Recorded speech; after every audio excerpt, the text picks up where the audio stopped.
Jamalpur BDO অফিসে বিভিন্ন দাবি নিয়ে সিপিআইএম এর সনদ পেশ।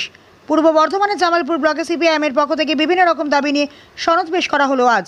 দাবিগুলি হলো সংখ্যালঘুদের ঈদুজ্জোহা যাতে সুষ্ঠুভাবে হয় সেদিকে নজর রাখতে হবে এবং ধর্মীয় আচরণ অনুষ্ঠান পালন ও এসআইআর এর নাম বাদ যাওয়া বৈধ ভোটারদের নাম তালিকা যুক্ত করতে হবে। সিপিআইএম এর পার্টির পক্ষ থেকে উপস্থিত ছিলেন অয়নাংশী সরকার, সুরভি টুডু, এছাড়াও উপস্থিত ছিলেন জামালপুর এক এরিয়া কমিটির সম্পাদক সুকুমার মিত্র। শুনে নেওয়া যাক আজকে জামালপুর বিডিও অফিসে সংখ্যালঘুদের ঈদুজ্জোহা ও ধর্মীয় আচার অনুষ্ঠান পালন ও এসআইআর এর বাদ যাওয়া বৈধ ভোটারদের নাম তালিকা প্রকাশ নিয়ে কি জানাচ্ছেন সিপিআইএম নেতৃত্বরা। জামালপুর থেকে সুব্রত চক্রবর্তীর রিপোর্ট, জামালপুর নিউজ।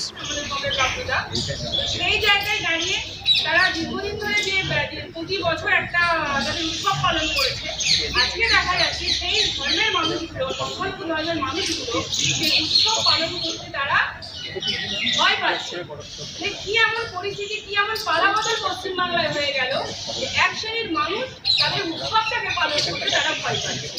আমরা সেই মানুষগুলোর প্রতি রাস্তায় রেখে আমরা এখানে এসেছি আমাদের সাহেবের কাছে আমাদের দাবি নিয়ে যে মানুষ যাতে তার ধর্মীয় উৎসব আনন্দের সঙ্গে পালন করতে পারে, কোনো সমস্যার সম্মুখীন না হয় ধর্মকে পালন করতে।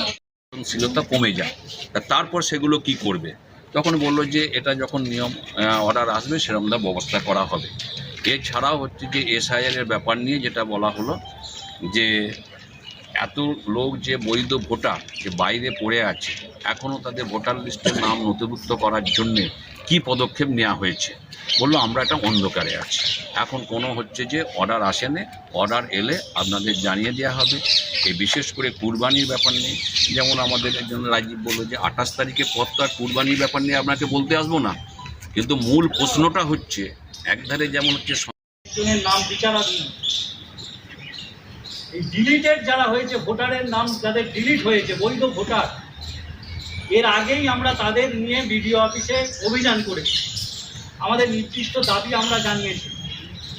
তারপরে ট্রাইব্যুনালের মাধ্যমে অ্যাপ্লাই করা হয়েছিল, বহু মানুষ অ্যাপ্লাই করেছেন। সারাদিন নিজের বিভিন্ন কাজ, অসুস্থতা, এই সব কিছুকে নিয়েই মানুষকে ঘন্টার পর ঘন্টা বর্ধমানে গিয়ে দাঁড়িয়ে থাকতে হয়েছে, তাকে জমা দিতে হয়েছে ফর্ম। এখন ট্রাইব্যুনালে অ্যাপ্লাই করার পর দেখা যাচ্ছে বহু অংশের ভোটার এখনো পর্যন্ত তাদের তালিকায় নাম নাই, খুব অল্প সংখ্যক নাম এই ভোটের